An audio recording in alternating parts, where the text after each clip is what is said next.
Priya welcome to Shobha Telugu news.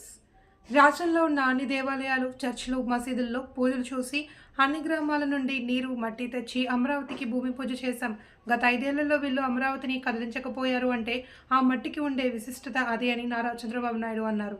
మీరు చూస్తే నేను రాజధాని పేరు పెట్టిన తర్వాత ఫౌండేషన్ వేసేటప్పుడు మన నీరు, మన మట్టి, మన అమరావతి ఒక ఆలోచన వచ్చింది, ఒక సెంటిమెంట్లుగా కూడా.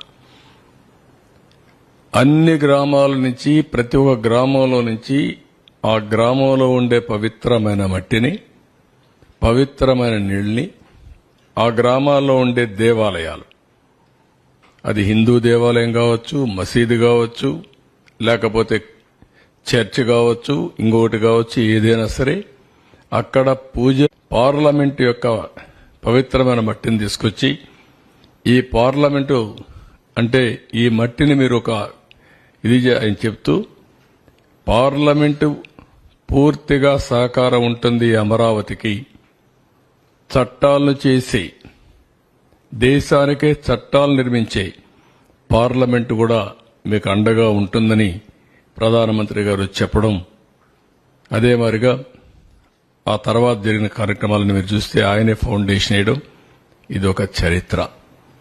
ఇలాంటి ఇప్పుడు కూడా ప్రపంచంలో గల అన్ని పవిత్ర దేవాలయాలు తీసుకొచ్చాం. ఈ మట్టి కూడా ఇప్పటికి కూడా మీరు చూస్తే అదే మాదిరిగా చేశాం. మొన్న కూడా నేను ప్రార్థనలు చేసి వచ్చాను అక్కడనే. ఎవరు కూడా అక్కడవన్నీ రోడ్లో ఉండే మట్టి కూడా దూకొనిపోయారు, కానీ ఈ మట్టిని తాకలేకపోయారు. అదొక గొప్ప విశిష్టత, పవిత్రత. నెక్స్ట్